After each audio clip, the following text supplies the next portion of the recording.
come from? Gentlemen, do you realize what we've found?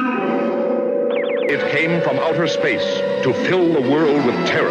What earthly power can stop this terror? That's the signpost up ahead. Your next stop. The broadcasting from outer space.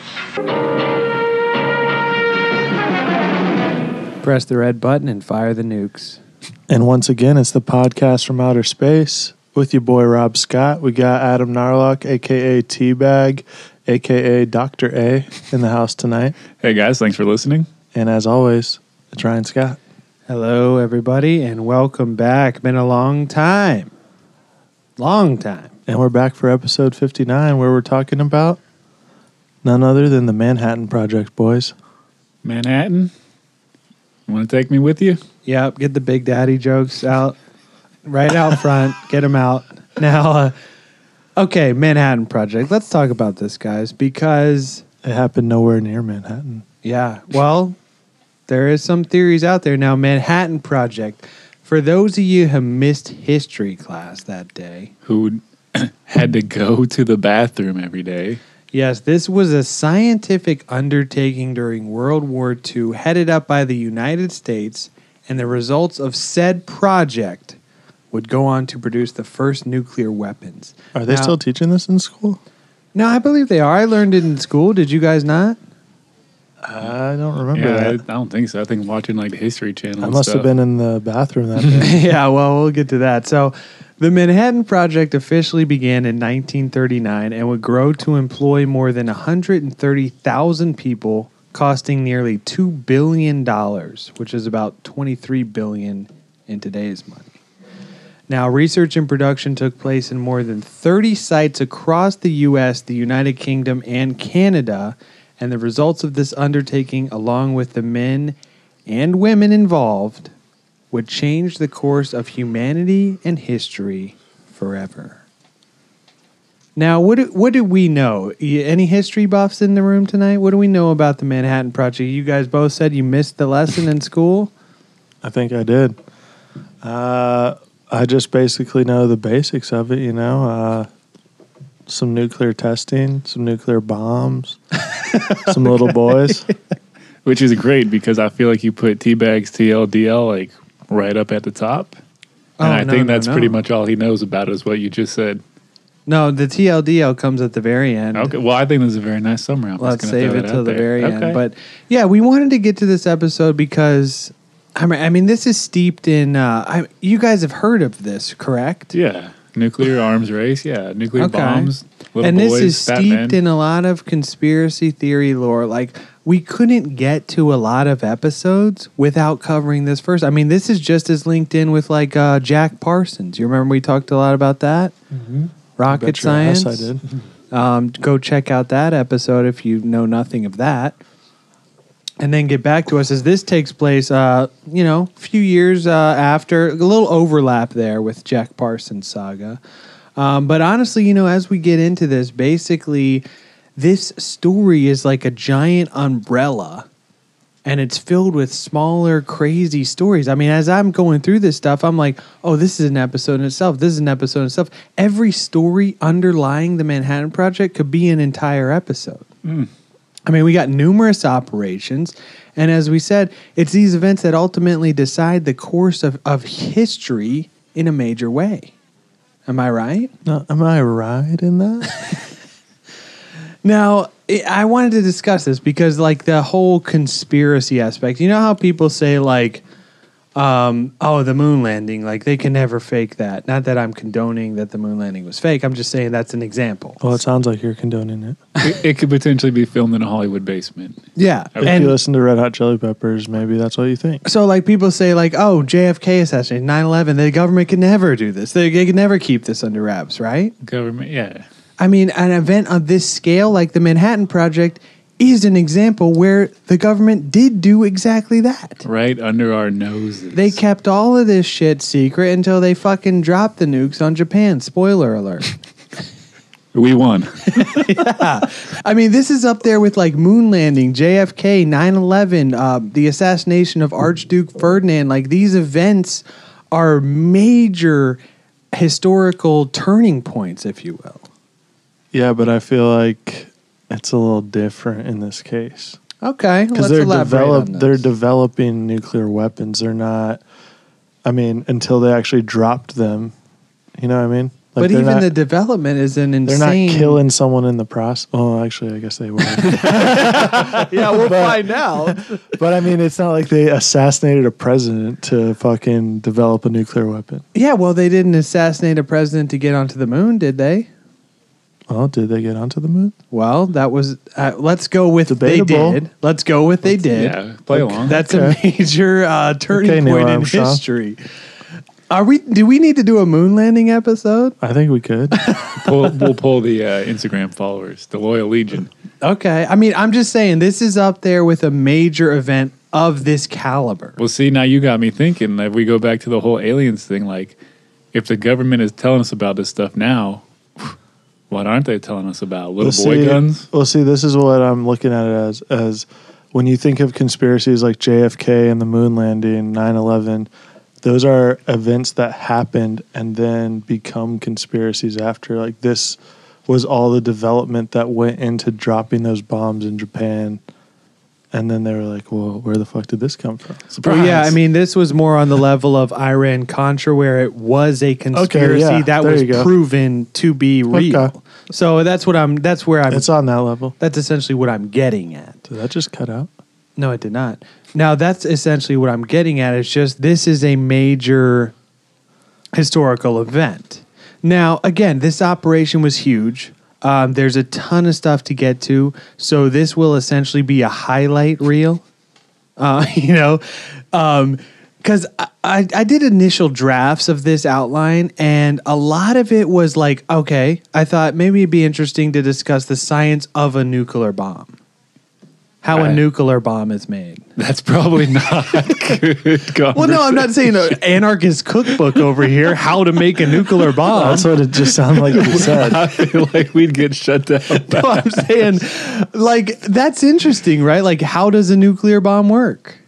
That is interesting. Okay. How to make one is probably... So I start drafting that up, and it sounds like a goddamn science paper.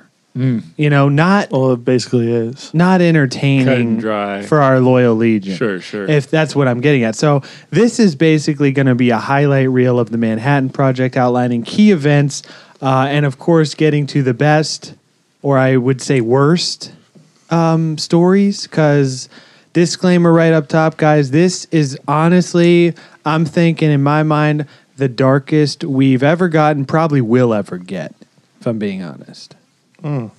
Darker than Loch Ness? That's a cryptid. So this is a little bit darker than that. Although darker than opening up a fucking portal. Mr. And Crowley. drinking period blood. And raping shit. I think a little bit darker than that. Okay. Wow. So, without further ado, let's hop right into it. Let's hop into yet another history episode. This is like the Parsons saga rocket science, Like I said, I want to do more scientific stuff, Einstein type shit. It's very scientific. I won't get into all of that. Yeah, and honestly, surprisingly, this story is just as connected with UFO lore as the events of the Parsons saga, if not more so connected. Check out... Like we said, again, check out the Parsons saga for more details on that. But we will get into it. And also, when I say history episode, guys, I'm talking the real history. It really happened. Well, not only that, but this is the stuff they leave out in U.S. History 101. Weird, because it just sounded like you said that we missed that day. But now you're saying that they left it out. That he's going okay, into. Rob, well, hear me out here. Okay. Hear me out here. I'm saying, yes, you learned about the Manhattan Project. But I don't think I did. But the stories, okay, maybe you didn't. Maybe you missed class that day. Maybe you were in the bathroom that day. But we are getting into the stuff that is swept under the rug, out of sight, out of mind, because nobody wants to admit that the U.S. government was capable of some of these events. Let's set the scene. The time is at the tail end of 1938. The world is on the brink of the Great War. Germany sits idly by, planning, scheming, lotioning, oiling. Superman made his first appearance during April in Action Comics #1. ballpoint pens are just introduced at this point in history. Did What a not know time. that. Yeah. Adolf Hitler, Time Magazine's Man of the Year. Is that true? That's true. Man of the Year, most impactful, not like the best Man of the Year. He printed that shit off and hung it in his office. I mean, dude, look it up. Adolf Hitler, Time Magazine, Man of the Year, Oh, 1938. God. Think about it. This was isn't before, like Big Lebowski where he has like the Time magazine. No, this is mirror the and mirror. looks No. into it. Dude, think about it. This is pre-invasion of Poland. Oh, This God. was when Hitler was a great man. No. Hitler was When he was. when he was, he was the forefront of Germany at the time. He was bringing back the economy. Now, around this time, so, that's what's going on, just to get you guys in the zone. And now, around this time, due to breakthroughs in nuclear fission, which, you guys familiar with nuclear fission? Oh, yeah, but let's just pretend our loyal legion isn't. Okay, that's basically splitting an atom. So, And we're not talking about our very own Adam. I was No, going to say that happened last night. so You were split? You were split. He was getting pegged last night, guys. He was getting split open. Okay, so Daily research. nuclear fission, basically splitting an atom. So there's breakthroughs in nuclear fission by German scientists, and at this point, a door was open, and the development of an atomic bomb became a theoretical possibility. Now, fast forward. Can we just, all right, like my brain does not work like that. Like these guys are just sitting around going, hey, we can blow shit up. Well, But we that's. could also take it to a whole nother fucking level. I don't think they were initially trying. Now, We again, could destroy a whole country. again, I'm not a scientist, but I don't think they were initially trying to create a bomb. It was breakthroughs in Well, like an energy nuclear source, right? fission. That was Yeah, the whole yeah. idea, It was okay. just they were saying, "Hey, this can happen by this way." Now, again, I'm not a science guy. I didn't look too deep. I perused Reddit, explained like I'm five a little bit, Great but site. even that was over my head. Now, so basically, all you need to know is breakthroughs in nuclear fission at this point. I mean, physics. We'll get into the science of it, but fast forward to August of 1939, and we have the Einstein-Szilard letter. Now, this is drafted up and addressed to President Franklin Delano Roosevelt. This letter was written by Leo Szilard and signed by Albert Einstein. And again, it was only signed by Einstein to prove that Leo just wasn't some crazy nut. Give him some credence. Sure. Because I think about this, 1939, like science. And correct me if I'm wrong, if you guys know a bit more about this. Science is like relatively new. Right. Would like, you say? You got like the Curies just discovering like radioactive shit. Yeah, I mean, think about like I think science as we know it is relatively. that's Yeah, what I'm that's saying. true. Like Yeah, modern okay. science is just forming now. That's in the 30s. Okay. Yeah, like think about it. We like Parsons was right around this time, and they didn't even think rockets. Like they laughed at him for wanting to create rockets. So, like the science and physics behind like nuclear stuff, and especially like back in the day, like FDR, these like hardline military guys like Patton, MacArthur, like it was basically these guys versus these like scientists who they were like, shit through a ghost. It's Patton. Like he doesn't give a fuck about these science guys. These pocket protector wearing nerds. Yeah, that's like so you had these like hardline military guys, and then you've got the scientists of the day.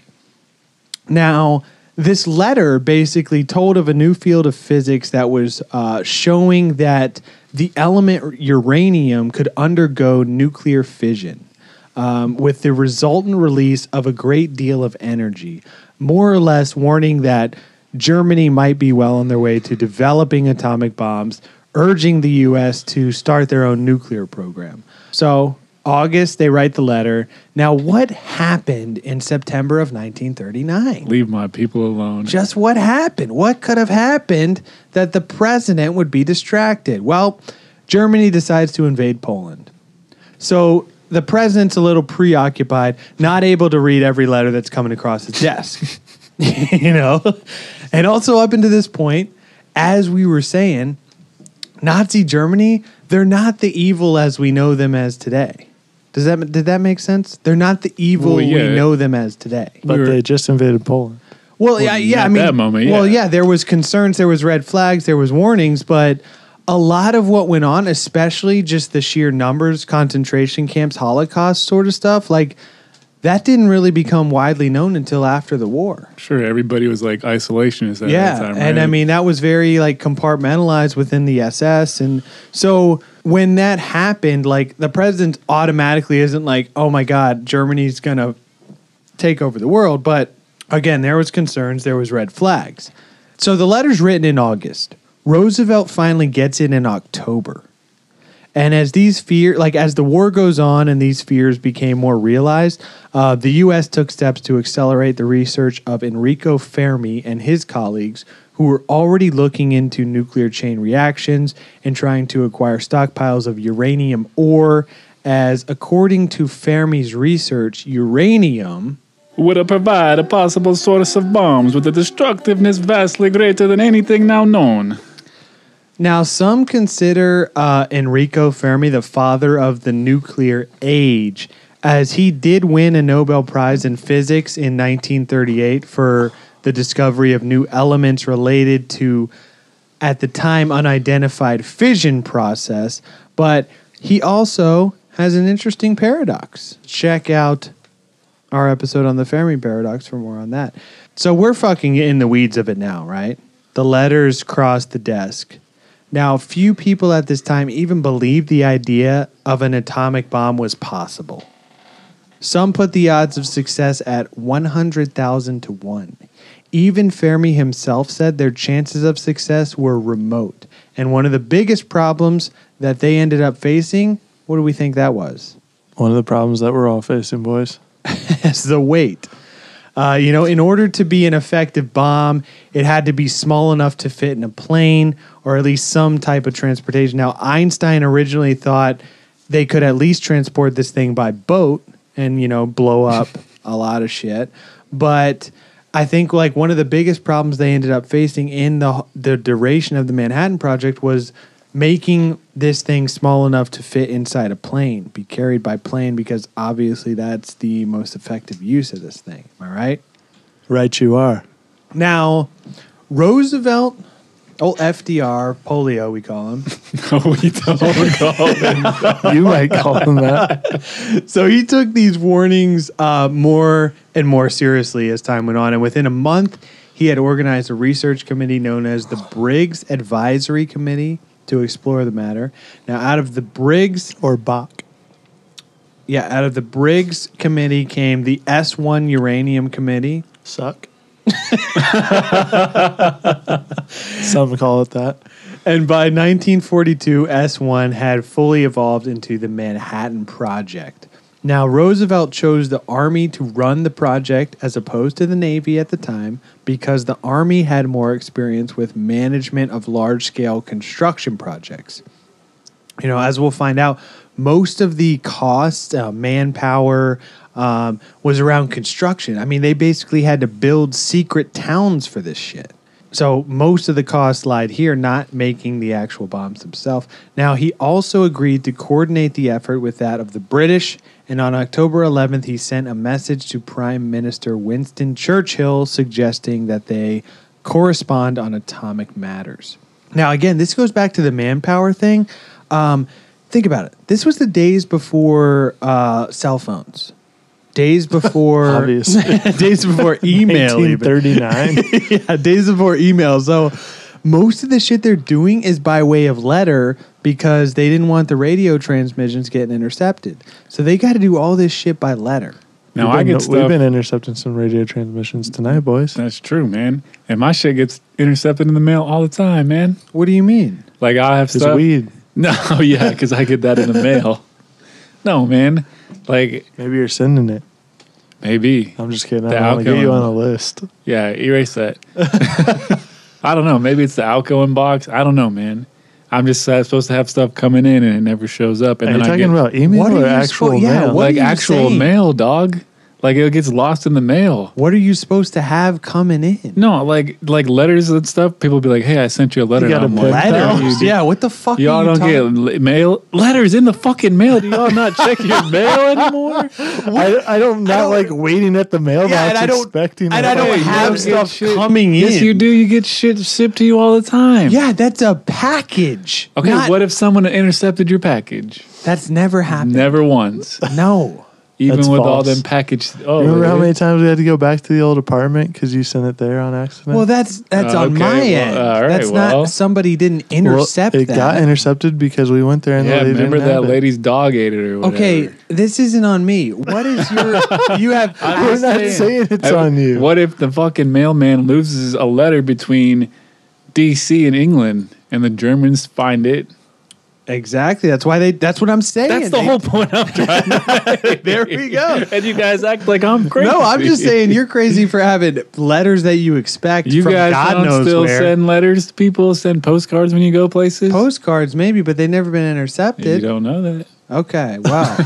You don't know that. So now the UK, now at this time, the UK, they already had a strong nuclear project going known as Tube Alloys. Great name. Yeah, code name, little code name, throw them off No the one trail. would ever figure that one out. Sounds like a They punk wouldn't. band. They wouldn't. Now, they had already been underway. The Tube Alloys program in Britain and Canada was the first nuclear weapons project Also called TAP. ever to exist. And due to high costs and the fact that Britain was fighting a war within bombing range of its enemies, Tube Alloys was ultimately absorbed into the Manhattan Project by the Quebec Agreement with the United States. Now, the two nations essentially agreed to share nuclear weapons technology and refrain from using it against each other or against other countries without mutual consent. Now, thus... Well, that's nice that they asked for consent. Very important nowadays. Now there we have it. So Nowadays. the Manhattan Project came to life on September 17th, 1942. Now the top dogs we got from 1942 to 1946, the project was under the direction of Major General Leslie Groves of the U.S. Army Corps of Engineers. Now this is again a real fucking badass MacArthur Patton type general. They just don't make them like they used to. Exactly. And then nuclear physicist J. Robert Oppenheimer was the director of Los Alamos Laboratory, which is where the actual bombs were designed. And there we have a picture of the two gentlemen right there. So, with General Leslie Groves put in command, the project was up and running. Now, before Groves entered the project, they had struggled to get funding. They were given $90 million to build. Real struggle. Yeah, I think that's adjusted for inflation though. I got 90 mil, but we've been I struggling. mean, well, what I'm saying is they had to build 4 nuclear plants with that 90 million, and they had struggled to do anything with it. Now, the project was given the same priority rating as just a basic run-of-the-mill TNT factory. So every request they made was basically put on the back burner. Now, within 2 days of joining the team, Groves scared the administration into giving the Manhattan Project the right to be given the highest urgency possible whenever they asked for it. Now You're that's talking about this guy in the fucking Indiana Jones hat over here was scaring people? No, that's Oppenheimer. Keep up. Keep up. Come on. But see, that's a scary thought, man. Because what if this was some like Hydra-esque infiltration? Hell Hydra. Yeah. Well, as we'll find out, it likely was. Oh God. Okay, so now in total, the project included over 30 different research and production sites, but it was chiefly carried out in 3 secret cities: Hanford, Washington, Oak Ridge, Tennessee, and The Oak Ridge boys. and Los Alamos, New Mexico. Now, 12 days after he had joined the team, Groves had bought 56,000 acres of land in Oak Ridge, Tennessee, in order to enrich uranium. Now, keep in mind he was struggling at the time. Well, they were struggling before he came aboard, if you listen to what I said. Now, the farmers who lived on the land were just kicked off their land with little money and without any explanation. Struggle's real, dude. I mean, this is pretty much the American way, right? It's pretty much still how it is. You ever heard of Exactly. eminent domain? Exactly. Just fucking, oh, need this to enrich uranium. Fuck you. Get the fuck out. No explanation. And that's the government. We already got your money, so fuck you. Now, a private school in Los Alamos County, New Mexico was seized to create the Los Alamos National Laboratory. And there, a team of the nation's top physicists, including Enrico Fermi, Ricard or Richard? Dick. Call him Dick. That looks like Richard in your notes, dog. Richard Feynman, and the appointed leader and crowd favorite, J. Robert Oppenheimer. This is where they would meet to conduct scientific research and design and develop the actual bomb itself. Or I guess we should say bombs, plural. Bomb, bomb, bomb, bomb, bomb, bomb, bomb. I don't think you can say bomb on a plane, Greg. Now, let's get into the secrecy. So, of course, all details of the project were kept extremely secret. Now, the Einstein letter had been kept secret. The Briggs Committee, the S1 Committee, they had been kept secret. The Gotta keep that suck secret. 130,000 plus participants of the Manhattan Project had been kept secret. Even the actual detonation of an atom bomb as a test run had been kept secret, which we'll get into shortly. That seems like a pretty big thing to No one saw it. saw the fucking clouds. we'll get into what they explained it as and how they kept it secret. In 1945, a Life magazine article estimated that before the Hiroshima and Nagasaki bombings, probably no more than a few dozen men in the entire country knew the full meaning of the Manhattan Project. And perhaps only 1,000 others even were aware that the work on atoms was involved. Basically, in this article, they said that more than 100,000 employees were working with the project. Basically, it was super compartmentalized, like we talked about in the Area 51 episode. Like, you're just here to do a specific job, look ahead, blinders on, like a fucking racehorse. You're not looking at anything else. And if you see anything else, fuck you, basically. That's how it was. Kind of like when Iron Man goes back in time. It's kind of like one of those projects. Yeah, I guess. Maybe a little bit. I mean, all these guys just fucking clock in, go work on some bomb shit, and then clock out. Don't ask any and questions. they're working on just their thing. No fucking questions. You see nothing. You say nothing. You hear nothing. You know, shit like that. Now, the press was even restricted in its reporting. Nothing related to atomic fission was allowed in newspaper pages. An issue of Sunday Evening Post released an article that simply discussed the science in general, and the military forced them to withdraw it. Oh, I would love to get my hands on that article. Like, I'm just picturing like an old black and white cartoon with like a mouse-like character smashing atoms with a hammer kind of thing going on. I mean, I don't think it was a cartoon. No, but that's what I envisioned in my head of like, if I'm living in the 1930s, 1940s, splitting atoms, that's what. Yeah. I still don't know what the fuck that is. Yeah, I don't know what they are. You don't know what they are. Who gives a fuck?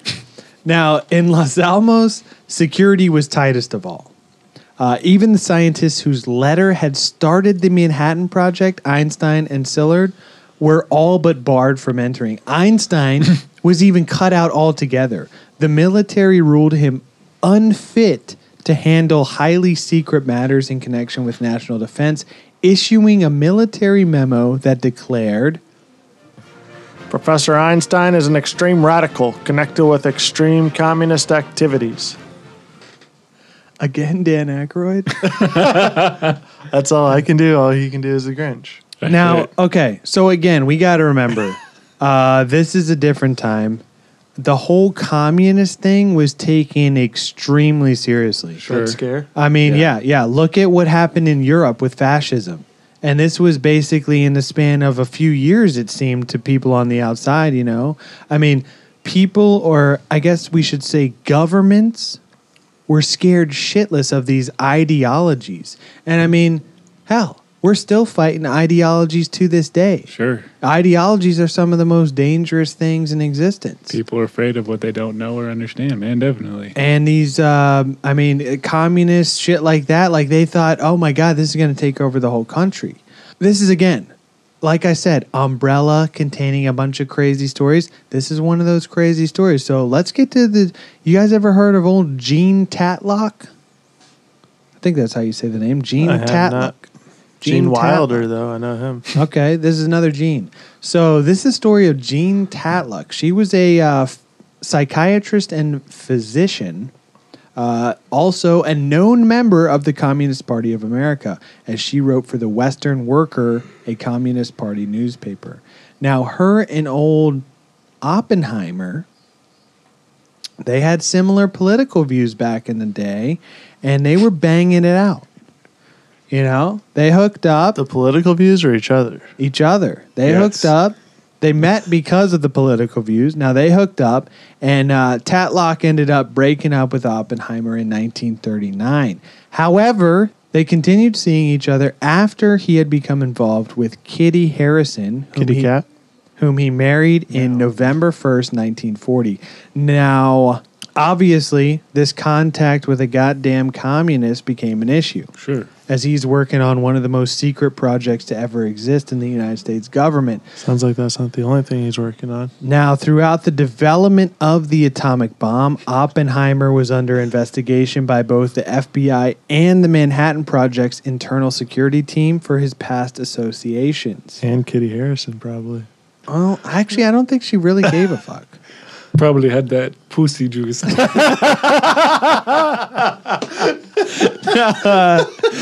No, he was followed. So he was followed around by, Oppenheimer, I think he fucking loved the pussy juice.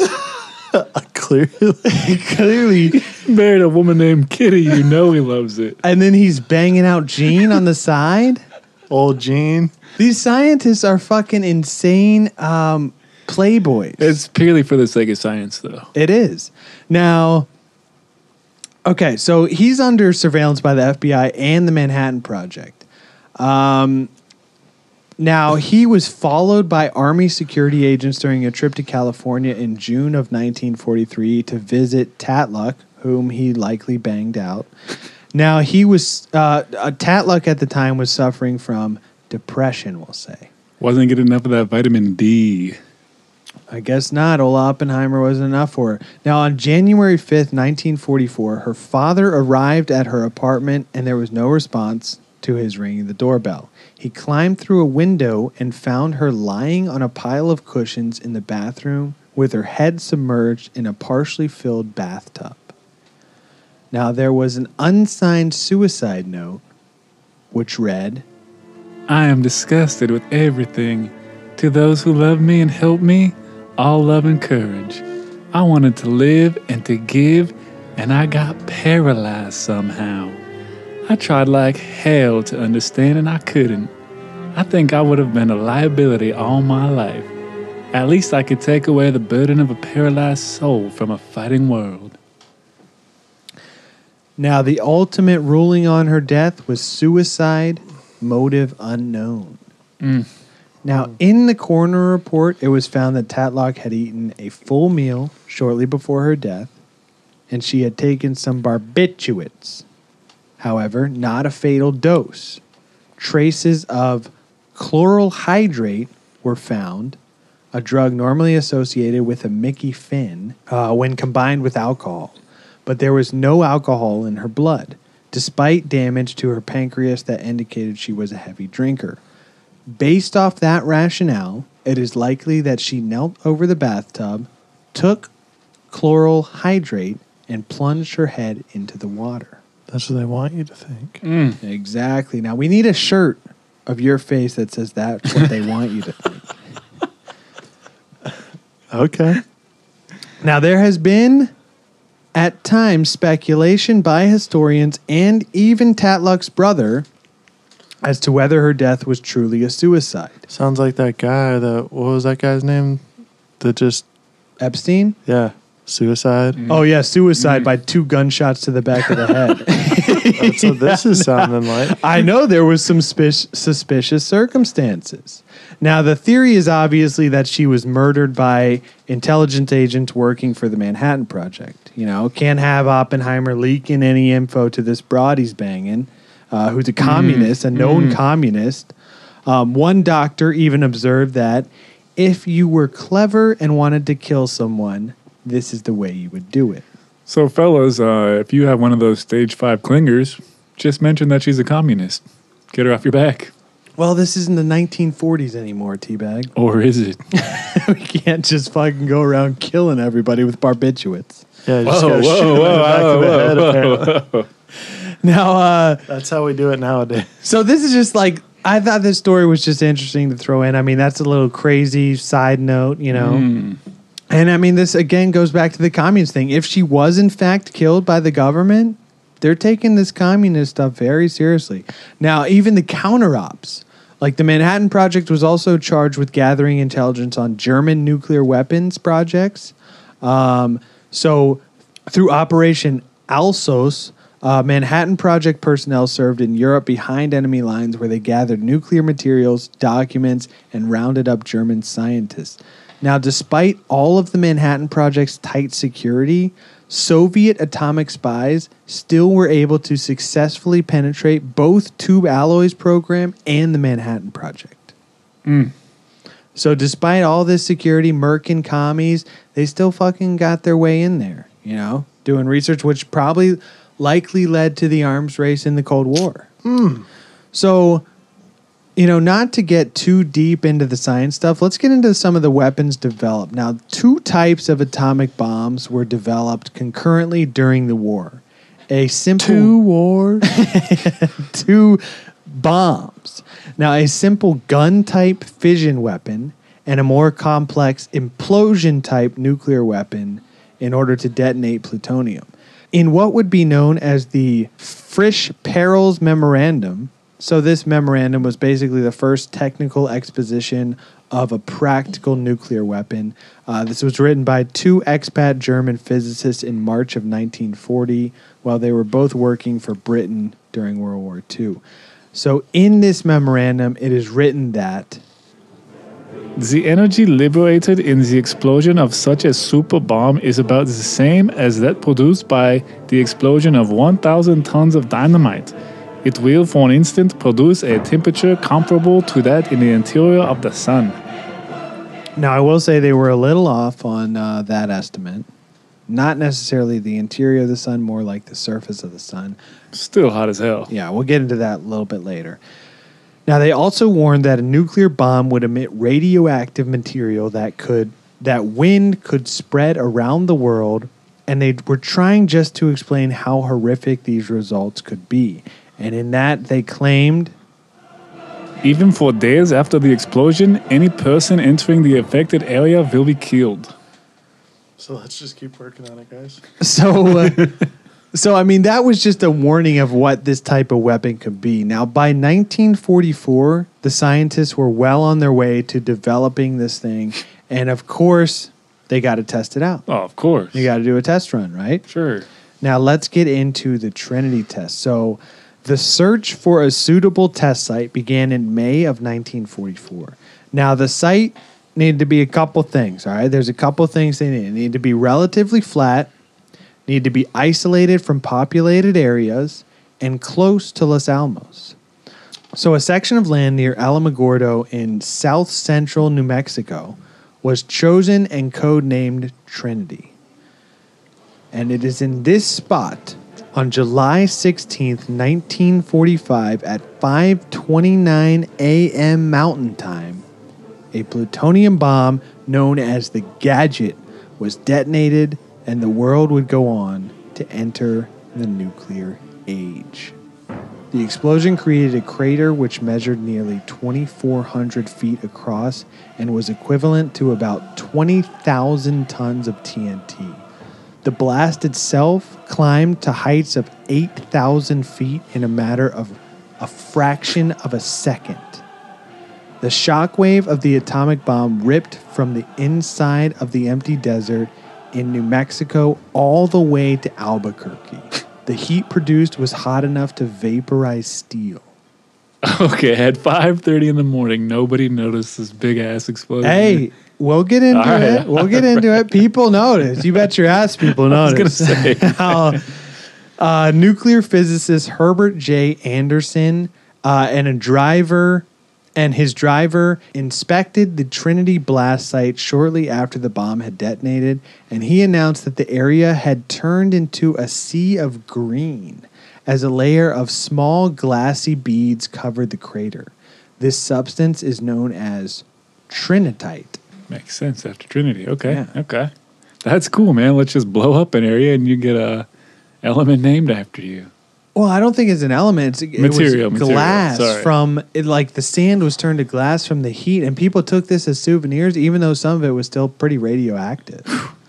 And then I think it was like bulldozed in '53, so you can't really find too much of it, and it's illegal to take stuff from the Trinity test site today. Well, hey, when you go rush been Area there? 51, No, I haven't, but hey, there's a lot of fake trinitite on the market, so watch out for it, guys. Oh, yeah, I'm really going to go buy some. Well, hey, people collect this shit, man. Now, Hey, man, it really brings the room together. physicist Kenneth Bainbridge, who witnessed the test, said, Now we're all sons of bitches. but it is perhaps Robert Oppenheimer himself who had the most famous quote of all, claiming, Few people laughed. Few people cried. Most people were silent. I remembered the line from the Hindu scripture, the Bhagavad Gita. Now I am become death, the destroyer of worlds.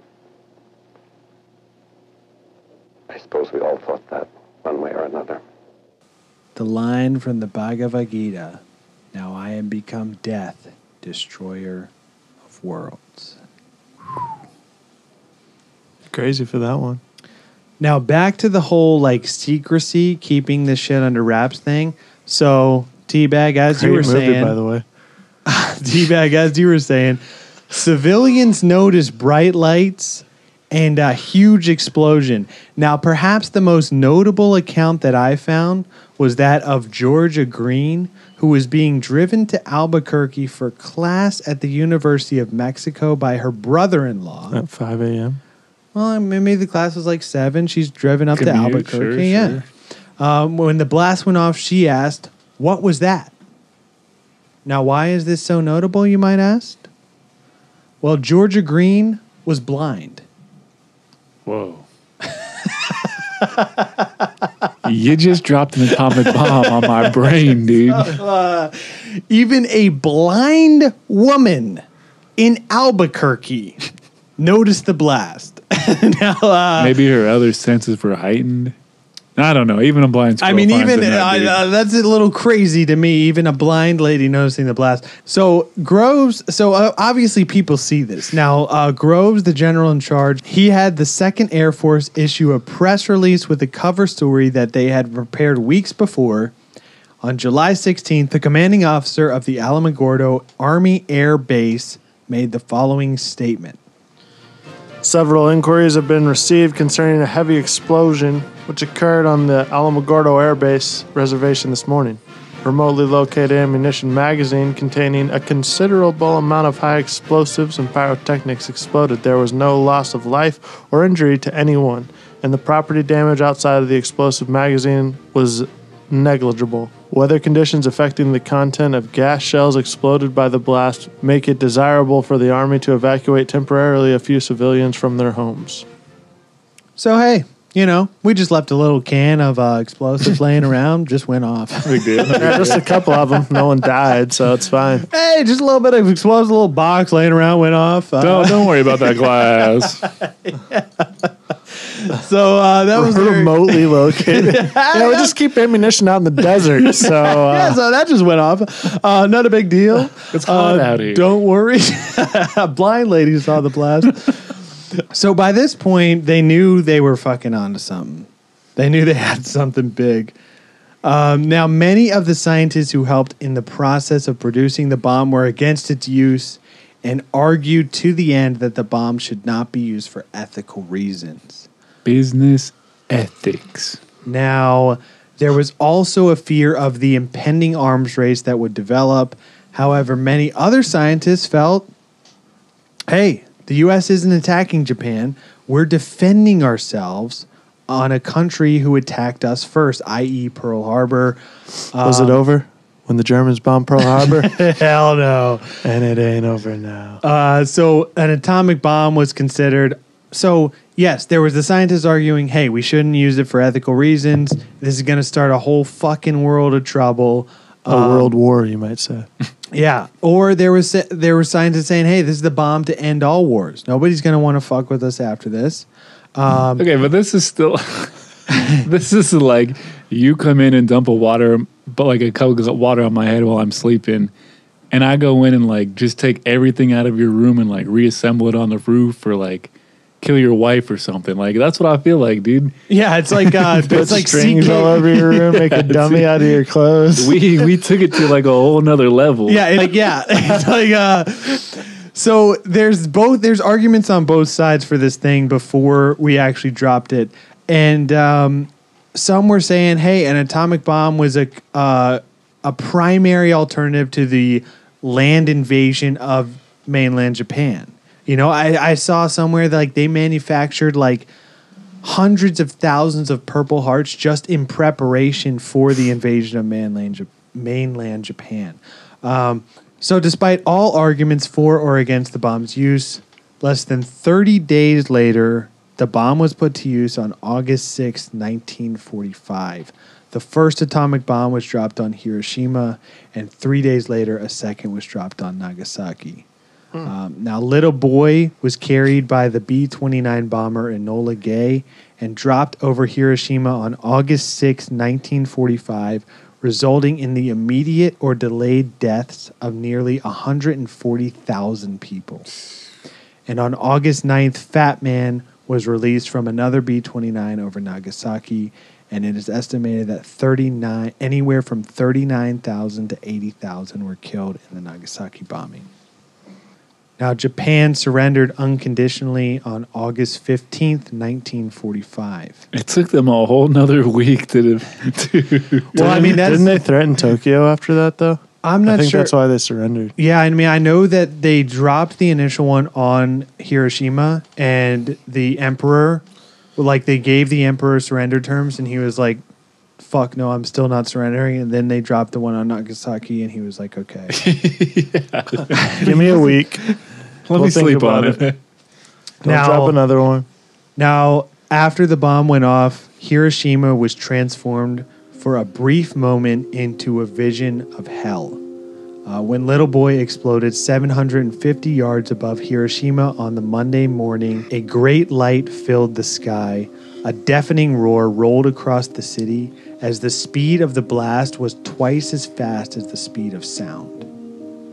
80,000 people were instantly vaporized, some creating what are known as nuclear shadows. Up to 40% of the population was dead, 2/3 of the city destroyed in an instant. Fires burned at 7,232 degrees Fahrenheit. But the experience of the survivors in the immediate aftermath is some of the most disturbing accounts known to man. And this, guys, this is the stuff that has haunted my dreams for the past few weeks. Because I've been reading these accounts. Those that survived the immediate blast were instantly dehydrated due to the heat of the bomb. This caused a mass panic of people running frantically in search of water. Sunao Sabio, sorry for the butchering of the Japanese name. Now, this is an account from a 20-year-old university student on his way to morning classes. Now, was he also blind or? He was not blind. Not yet, not anyway, before. Right? Yeah, right. Now, he says he remembers hearing a loud bang and being blown into the air, landing 10 meters away. He regained consciousness to find he had been burned over most of his body. His shirt sleeves and trouser legs had been ripped off by the force of the blast. There were people crying out for help, calling after members of their family.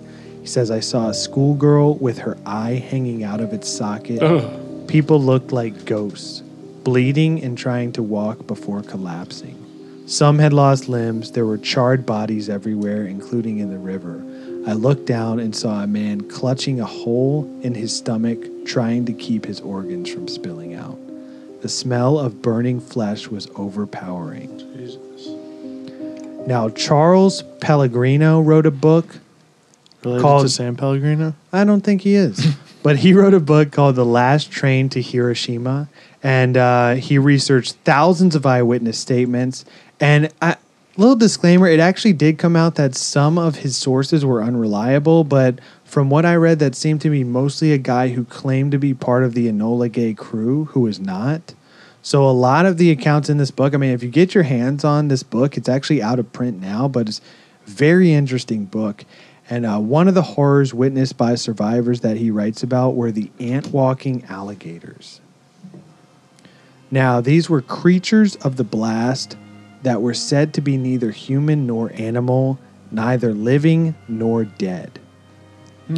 Says they had once been human. When the sky exploded, they had the misfortune to survive. The skin on their faces had been seared from their skulls, leaving only a black, leathery substance without eyes or features resembling the skin of an alligator. Jesus Christ. All that remained was a red hole where their mouths had once been.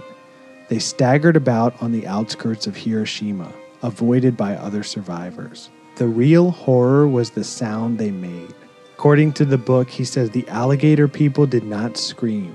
Their mouths could not form the sounds. The noise they made was worse than screaming. They uttered the continuous murmur, like locusts on a midsummer night. One man, staggering on charred stumps of legs, was carrying a dead baby upside down. Now, none of these people survived for long, and in most accounts of the bombing, they are not mentioned at all. But these accounts, all these survivor accounts, I mean, you can read horrible survivor accounts all over the web, and these accounts are a reminder of the human costs of our victory in war. And these reminders of these accounts are ones that we should not, as members of the human race, if anything else, allow ourselves to forget. I mean, we're living in the post-nuclear world now. You know, Groves said after the bomb was dropped, he said to Oppenheimer, "You built the weapon which ended the war and thereby saved countless American lives." Einstein, on the other hand, he was devastated. Hundreds of thousands were dead, and he couldn't see anyone else but himself to blame. He even went on to say, Had I known that the Germans would not succeed in developing an atomic bomb, I would have done nothing. now, Oppenheimer even grew to regret what he had done. He would spend the Cold War fighting for an end to the nuclear arms race, fighting so strongly for peace that he would end up facing the House Un-American Activities Committee on charges of being a communist. Because that's exactly how we treat our heroes. What is that famous line that's like heroes in war, but then fuck you? Something like that? I think that's how it goes, yeah. Abraham Lincoln, right? No, that's not the exact line, but it's like, what is that fucking line, dude? It's like, hold on, I'm going to look it up. You either live long enough. I just watched Batman the other night. You die a hero, or live long enough to see yourself become the villain. Yeah. It's actually a Jay-Z quote. Become an American hero, fuck you. it's like something about t-shirt, dude. It's like something about being a hero in a time of war, and then it's like, oh, this guy is a fucking hero. He helped us create the bomb, and then we're gonna fucking cast him aside like Tuesday's garbage. Oh man, that's the whole thing. And like, Look what happened to John McCain. R.I.P. What the fuck? Like in Gundam Wing, dude. It's like, all right, we need these soldiers, and then when the war is done, you just cast them aside, dude. Yeah. I mean, that's exactly how it is. It's just like the Oak Ridge shit. Oh, hey, farmers, we need the land. Get the fuck out. Here's a couple shekels. That's a little different, though. This guy was a fucking hero. He helped us develop. Well, is he a hero? Hey, do we want to get into the morality? Let's finish what you got. Okay. Let's finish what I got. Now, no, this is my whole thing. Now, if you guys want to get into the morality, we can after this, if you have anything to say, because I've been thinking a lot about this. I've been reading. Think about it. I've been going through old-timey photos of Japanese people nuked to oblivion, alligator burned people. skin, charred to their bodies, Horrible Are there pictures photos of this? Yes, there are pictures of Oh, this. you're sick. Now I have been looking at these pictures. That's what I'm getting at, and you can hear That's me not out what here. I'm getting at. You can hear me out here. I mean, if we want to argue the whole morality of the bomb, I mean, every thread I went on, every post I read, it was, hey, we dropped the bomb, and then it was, oh, we shouldn't have dropped the bomb. Oh, Pearl Harbor comes up. Oh, Japanese war crimes come up. Oh, the Nazis, you know. If we want to get to the morality of the bomb, nobody wins here. This is not a positive thing. You know, war is a horrible thing. This should serve as a reminder of one of the darkest times in human history, I would say. I mean, this is hand in hand with the attacks on Pearl Harbor, the Holocaust, Japanese war crimes, the Bataan Death March, the bombings of Dresden, the bombings of Great Britain, the Eastern Front as a whole. All of this stuff is not good. It should not be compared to one another. This should not be a status quo of this versus that. This is all just bad stuff. Those who don't learn from history are doomed to repeat it. Exactly. And I mean, for one, you know, it's not even worth arguing the morality of the bomb. You know? I mean, there's a reason it hasn't been used again in a war since, right? Exactly. Yeah. Yeah, that's true yet. Now, a few things I wanted to get into after the actual use of the bomb, because after the bomb was used, the Manhattan Project kept going. So And why wouldn't it? why would I mean? Yeah, the Russians hacked us again. Shout out to Donald Trump. Yeah, the Russians had hacked us before, so they had their hands on What the else is fucking new? codes or whatever. Marilyn Monroe was sucking off JFK for the codes. Nice. For nuclear codes. Sucking them off. Yeah. Those fucking codes. Now, let's get into this. So this is, again, like we said, umbrella filled with interesting stories. So It's kind of like that Rihanna song. yeah, the accidental death, known as what was known as the Demon Core, It's a type of metal. Also. which caused like metalcore, demon core. Yeah, that It's a form actually of probably black metal.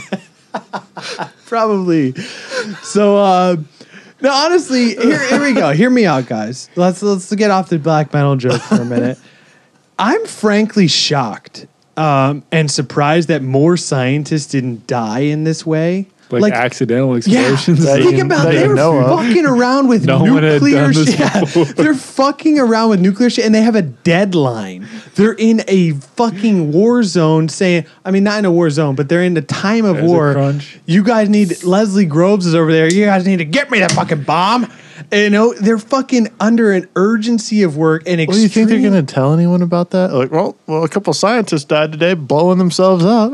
Well, I guess that's true, but it would have come out in the declassified documents like these deaths, which You we'll think get so? into. They probably hid some stuff. Maybe, but I'm just saying, I'm surprised that more scientists didn't die in this way. The first guy we got, so Harry Daglin, this guy was a physicist. Sounds like a porn star. Harry Daglin, this guy was a physicist, aged 24. He was the first scientist to be killed by what became known as the Demon Core.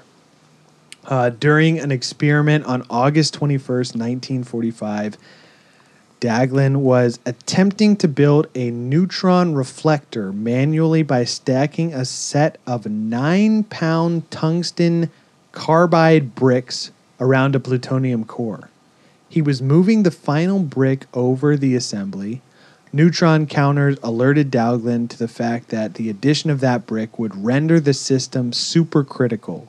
Now, supercritical, that's like bad news. As he withdrew his hand, he dropped the brick onto the center of the assembly.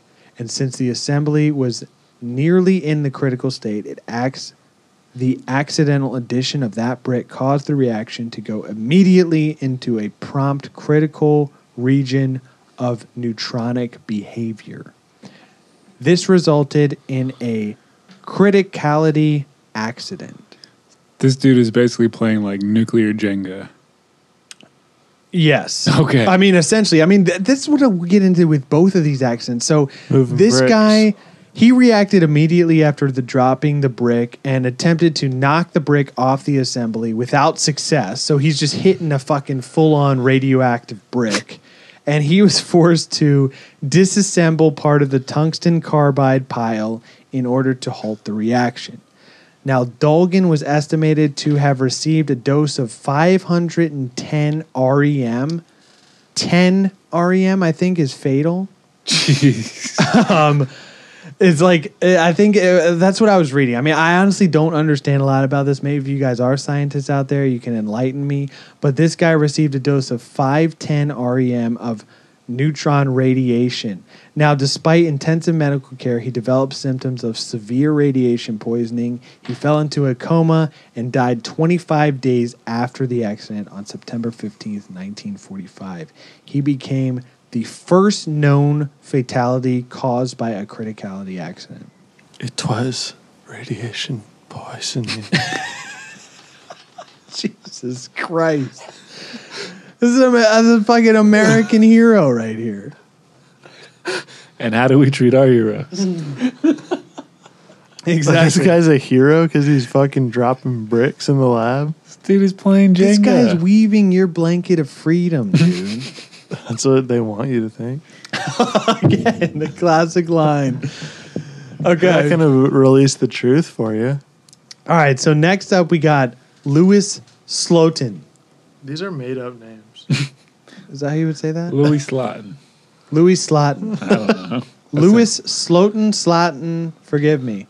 Louis Slotin. This was a physicist, age 35, yet another criticality accident with the same core that killed Daglin, thus spawning the nickname Demon Core. Now, he was played by John Cusack in the film Fat Man and Little Boy, which is a god-awful rendition of the Manhattan Project. It's just like super dramatic. I mean, check it out, I guess, but it's a pretty bad movie. Rotten Tomatoes over here. Now, on the 21st of May, 1946, with 7 other colleagues, Slotin performed an experiment that involved the creation of one of the first steps of a fission reaction by placing 2 half spheres of beryllium, which is a neutron reflector, around a 3.5-inch diameter plutonium core. Now, Slotin grasped the upper beryllium hemisphere with his left hand through a thumb hole at the top, while he maintained the separation of the half spheres using the blade of a screwdriver in his right hand. Very scientific. Yep, as the shims normally used were removed. So, number one, let's not fucking do nuclear experiments with a fucking screwdriver, Slotin. This guy's holding a nuclear core with a screwdriver blade. For all you young physicists out there. Maybe let's put the shims back in there, Lewis. Jesus Christ. So at 3:20 p.m., the screwdriver slipped and the upper beryllium hemispheres fell, causing a prompt critical reaction, a burst of hard radiation. At the time, scientists in the room observed a blue glow of air ionization and felt a heat wave. Basically, all these guys were immediately fucked, especially Lewis. So it's like he drops this thing and just boom, a big flash of just bright blue goes off and they feel the heat from this reaction. Now, Slotin himself experienced a sour taste in his mouth and an intense burning sensation in his left hand. Ooh. He jerked his left hand upward, lifting the upper beryllium hemisphere and dropping it to the floor, ending the reaction. He had already been exposed to a lethal dose of neutron radiation. Sounds like the first time this guy found a magazine per 10. Never mind, just cut that out. It's funnier in my head. This is what Hal was telling us about at dinner. Remember the story he was telling us? No. Okay, well, this is that guy. No, okay. So as soon as Slotin left the building, he vomited, a common reaction from exposure to extremely intense ionizing radiation. Now, Slotin's colleagues rushed him to the hospital, but the radiation damage was irreversible at this point. 4 days later, 4 of the 8 men exposed during the incident had been discharged from the hospital. Okay, at that point, I feel like you're either like, well, boys, it's over, or you're getting superpowers, right? That's how it has to work with this stuff. I mean, I guess it's either. Well, see, I think he was the only one close enough to just basically be completely fucked. Well, yeah, he's got the damn screwdriver. Yeah, I mean, these other guys were like, I mean, he was right there holding it. These other guys were probably a couple feet away, so they were all right. Hey, Sloan, use a screwdriver. Now, despite intense medical care and offers from numerous volunteers to donate blood for transfusions, Slotin's condition rapidly deteriorated. Over the next 4 days, he suffered an agonizing sequence of radiation-induced traumas, including severe diarrhea, reduced urine output, swollen hands, and redness of the skin. Massive blisters on his hands and forearms, intestinal paralysis, and gangrene. Ugh. He had internal radiation burns throughout his body, which one medical expert described as three-dimensional sunburn. Jeez. Oh. By the 7th day, his lips turned blue and he was put in an oxygen tent. Ultimately, he experienced a total disintegration of bodily functions and slipped into a coma. He died at 11 a.m. on May 30th, 1946. So pour one out for this guy. Now, after his death, criticality experiments were effectively put on hold until new safety guidelines could be devised. Like maybe not using a screwdriver to fucking support this shit. Now, let's get into the fallout. So again, I mean, we talked about the scientists using this shit, its effects on humanity, you know? Let's get into the fallout. Now, the government would go on to deny the Manhattan Project for years after, and the complete files, the documents, the story commissioned by Groves was declassified as recently as 2014. So have you guys heard of this film, The Conqueror? Not until today. So The Conqueror, this was a big budget film about Genghis Khan, Makes sense. who was played by John Wayne. Happy Thanksgiving, Pilgrim. So there's a picture of John Wayne as Genghis Khan. I mean, who else better to play the part? Yeah. So now this film was shot in the Utah desert in 1954. Parts of the film were shot in Snow Canyon and other parts in the Utah desert, about 137 miles downwind of the United States government Nevada National Security Site. These sites received the brunt of nuclear fallout from testing in this period. So were these guys about to rush that, or What do you mean? is this like Area 51? Oh, no, they were just actively filming there because the government said it was okay. The government said it was okay. Yeah, the government said we could do it. Ivan said it was okay. After the Second World War, so this is a little history of like testing. Obviously, they're testing at Trinity saying, hey, we just left a box of explosives out.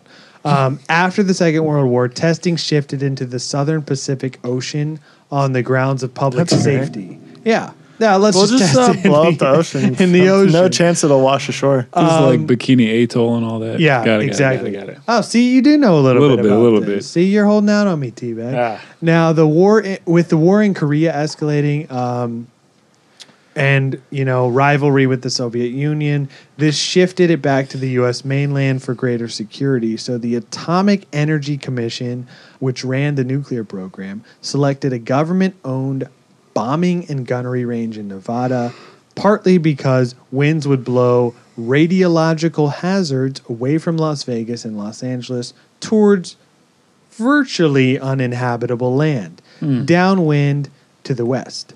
Home to ranchers and Mormon communities, because who gives a fuck about them, am I right? This is where they You guys want to shoot a movie out there? Yeah, it should be fine. Yeah, so from 1951 to 1962, the AEC detonated more than 100 nuclear bombs. Officials said the canyons and dunes around St. George, a remote, dusty town where the film was shooting, were completely safe. We don't know this for a fact, but we're going to just say they're safe. Well, no, they just said for a fact, this is safe. And if you hear any explosions, it's probably just some ammunition exploding out in the desert.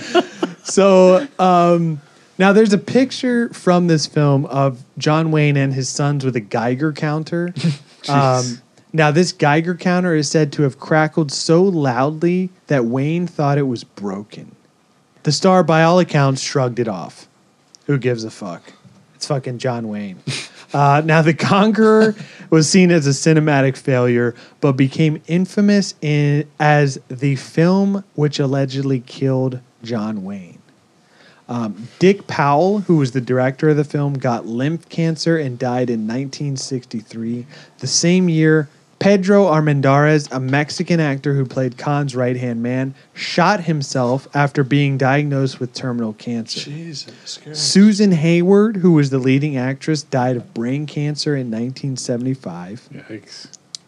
And by the time John Wayne succumbed to stomach cancer in 1979, now again, John Wayne did chain smoke up to four to 6 packs of cigarettes a day, so maybe that was playing some effect to it. However, his sons Patrick and Michael both battled and survived cancer. In 1980, a People magazine article reported that of the 220 cast and crew members, 91 had contracted cancer. 46 of them died. Now, what are we thinking here? Don't drink the water in Utah. I mean, this is possibility, maybe. I mean, there's still extreme controversy. There's a couple lawsuits, I think, like pending. But there is a lot of a controversy as to whether these actual results are attributed to radiation or not. There's a lawsuit pending from the 50s for cancer. Well, I mean, just in case of this, because I mean, think about it. Most of these people are dead, so it's their families that are going to be suing the government for lying to them. But I mean, that's not going to stop them. I mean, interesting case nonetheless, though. Am I right? Oh yeah, all of these, as we talked about, all these like the government saying it's safe, like all these towns and communities that were downwind of this stuff. These people nowadays are known as downwinders. This became the name given to tens of thousands exposed to fallout due to government nuclear testing. You all seen that? I don't know what network it's on. Chernobyl. It's a series, TV series. Oh, that's HBO. Yeah, is that HBO? Okay, see, and they're all talking about how basically all that nuclear radiation got in the air, spread over Europe. Downwinders. Yep. Now Tina Cordova, she grew up near the Trinity site in southern New Mexico where scientists tested the bomb. She's been documenting cancer among thousands of residents and their descendants who live nearby. She believes that all of these stories will be lost to history because they've made Trinity and Oak Ridge into national parks. And they have museums there that are talking about, oh my God, this bomb, like we made the bomb, the story of the bomb. But she's saying, hey, you're leaving out what, like the cost of making this bomb. Sure. I mean, you know, she says, we've put our families and our friends in the ground for this, and we're completely written out of the history. Oh, imagine that was your job, though. Check out how shitty the government is. Come check out this park. I mean, hey, guys, maybe let's have a little plaque in there. Maybe the government could suck it up and admit that they were wrong. Is that too much to ask? It is. It honestly is for the government. Yeah, he's honestly asking. Okay, now, the bomb itself, I think the ant-walking alligators and some of the survivor accounts are probably the darkest stuff. Oh, yeah. That's right? going to haunt my dreams tonight for sure. Okay. Now, let's get into the radiation experiments. Radiation. So, since the discovery of ionizing radiation, a number of human radiation experiments have been performed to understand the effects of ionizing radiation and radioactive contamination on the human body. Specifically, these experiments are carried out with the element plutonium. Jesus Christ. Yeah, okay. How many people do you have to test to find out radiation, human beings, not good? I know. Can we not just do this on rats, U.S. government? Jesus fucking Christ. Or just fucking study the people that you already bombed the fuck out of? I mean, so all of this like came out. This was a lot like during the Clinton administration. Oh, wow. There was like a policy that led to the release of over 1.6 million pages of classified records. And these records made clear that since the 1940s, the AEC had been sponsoring tests on the effects of radiation on the human body. American citizens who had checked into hospitals for a variety of ailments were secretly injected with varying amounts of plutonium and other radioactive materials without their knowledge. That's great. Yeah, so there you go. Let's go to a hospital. That's a great idea. Now, much of the information about these programs was classified and kept secret. In 86, the United States House Committee on Energy and Commerce released a report entitled American Nuclear Guinea Pigs, 3 Decades of Radiation Experiments on U.S. Citizens. Numerous human radiation experiments had been performed in the United States, many of which were funded by various U.S. government agencies such as the U.S. Department of Defense, the U.S. Atomic Energy Commission, and the U.S. Public Health Service. Now, these experiments included feeding radioactive material to mentally disabled children, enlisting doctors to administer radioactive iron to impoverished pregnant women. That's nice. Exposing U.S. soldiers and prisoners to high levels of radiation, irradiating the testicles of prisoners, which cause severe birth defects, exhuming bodies from graveyards to test them for radiation without consent of the families of the deceased. This is the United States government we're talking about here. How fucked up can we get, guys? Exactly. Is that what this test is about? You know what, man? You've already crossed this threshold where you've dropped this bomb. Like, how much worse can you get? I mean, I guess you're right. They already dropped the bomb. Let's just see so it's these scientists sitting in a room. Hey, guys, how crazy can we get with this stuff? Let's just start digging up bodies. Let's start giving pregnant women fucking plutonium. Everybody come up with the most fucked up thing you can think of, and we're gonna put it in a bowl, and we'll just pull out every week. Now, hear me out. I mean, it gets worse than this. Man. Now, these experiments were not limited to hospital patients. These experiments included other populations such as orphans fed irradiated milk, children injected with radioactive materials, and prisoners in Washington and Oregon state prisons also given, these radioactive materials. Now, from April 10th, 1945 to July 18th, 1947, 18 people were injected with plutonium as part of the Manhattan Project. Doses administered range from 95 to 5,900 nanocuries. Don't know what the fuck that is, but I mean... Shout out to Marie Curie, it sounds like, man. I mean, let's not inject people with plutonium. Yeah, that too. How about that? Now, this is like one of the most fucked up cases I found. So, Albert Stevens, this guy was misdiagnosed with stomach cancer. And so right off the bat, they misdiagnose him. He does not have stomach cancer. Bad news, right? And they said, hey, we're going to give you treatment for your... Are you winking? Cancer at UC San Francisco Medical Center in 1945. Now, Dr. Joseph Gilbert Hamilton, a Manhattan doctor in charge of the human experiments in California, had Stevens injected with Pu-238 and Pu-239, which is different forms of plutonium, without informed consent. Stevens never had cancer, and he lived for 20 years with the injected plutonium. Yikes. Since Stevens received the highly radioactive Pu-238, his accumulated dose over his remaining life was higher than anyone has ever received. 64 SV or 6400 REM. As we said, the guy died with 510 REM. 6400 REM. Neither Albert Stevens nor any of his relatives were ever told that he never had cancer. And they were led to believe that the experimental treatment had worked. So this guy never has cancer, injected with plutonium, and yeah, fuck you. Don't give a fuck. Government never said, he's none the wiser. Wow. We're just going to try some experimental testing. Yeah, so you're going to die anyway. Oh, looks like it worked. Great, it worked. Go home. You can go home. So, little word to the wise.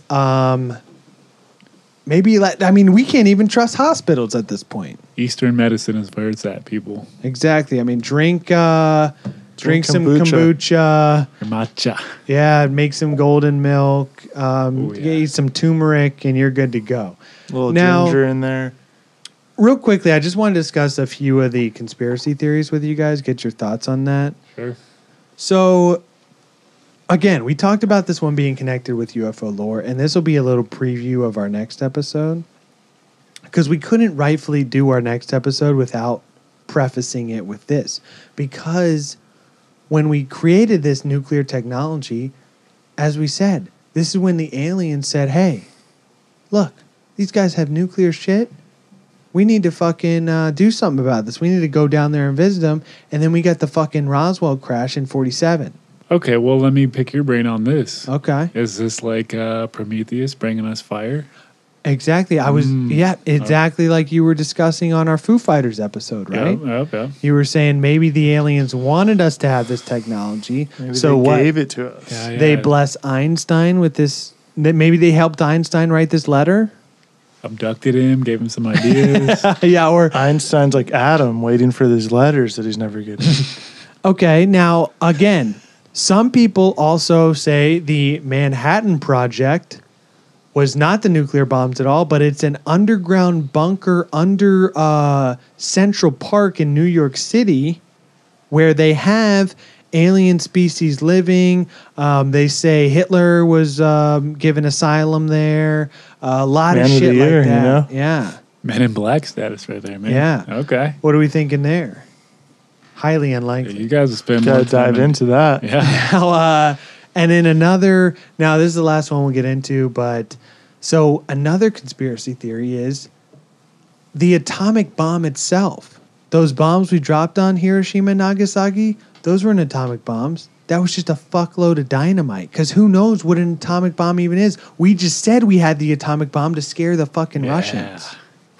I mean, do you know, like, how would you know what an atomic bomb is? How do you know that's not just a fuckload of TNT or some other fucking Yahoo science experiment? Yahoo? Yeah, that's a good point, man. Maybe it is like some of all fears, just trying to, hey, man, if anybody steps out of line, we're going to blow your country up, but then they can blow our country up. Everybody just better be cool. Okay. Remain calm. Those were the major conspiracy theories I could find surrounding the Manhattan Project. I mean, most of them seem to stem from aliens saying, hey, they know how to split an atom. We need to go down there and fuck them up because that messes with space-time. Sure. Or it's not even an atomic bomb at all. And we just said that to scare the Russians, which plays more into the whole like one world government, Illuminati type conspiracies. Okay. Another episode to check out if you have not already. Yeah, but in my humble opinion, I'm saying this is probably when some of the Greys said, hey, these guys are splitting atoms. Let's go fucking see what they're fucking around with. And this is when these guys crashed at Roswell due to some extenuating circumstances, which we'll come to find out. And, I mean, there you have it, Manhattan Project. One of the most fucked up times in humanity. Yeah. And the results, absolutely devastating. And let's hope we don't fucking ever have to use that shit again. Am I right? Amen, brother. I heard that. I wish I didn't hear that, but I just heard that. I mean, what do you guys got on the Manhattan Project? How TLDL? What do we got for T-Bag's Idiot Report? Basically a government operation to harness the power of nuclear fission to blow shit up. The government makes boom booms. That's it. Unbelievable. That's what I'm working with. How can you oversimplify? Okay, that's what we got. That's what you got from the entire The government episode. makes nuclear bombs, drops them on Japan. Results are devastating. Devastating results. Okay, there we have ethics, man. Straight from T-Bag's mouth. So there you have it. I mean, Manhattan Project. Real quickly, I wanted to cite allthatisinteresting.com on the Manhattan Project, ushistory.com, nuclearsecrecy.com, How to Die at Los Alamos by Alex Wellerstein. Absolutely fascinating article. He actually goes through like all the deaths, even like construction and shit, which is actually very fucking crazy. A lot of people died from construction. Just the title has got my attention. And the book, The Day the Sun Rose Twice by Fernik Sazaz. Check that out. Great name. For more info on the Trinity test. And there you have it. I mean, Manhattan Project. This is, as we'll come to find out in our episodes after this, this plays a big role in that. So stay tuned for the next episode. And on that, as always, thanks for listening, guys. If you ever want to get in contact with us, as you know, we're on the gram. Hit us up, Podcast from Outer Space. Or if you want to shoot us an email, if that's your preference, podcastfromouterspace@gmail.com. And as always, we got the website up and fully functional, podcastfromouterspace.com. Be sure to check that out. Grab yourself a t-shirt, maybe some stickers to go with it. Yep, we got some new sticker designs on the way. I will reveal those shortly. Also, we've been getting some of the episode requests, and we've taken those into consideration. Working on putting those together. We got a couple more in the queue to get out before we can get to those, so bear with us. And on that, so long, and thanks for all the fish.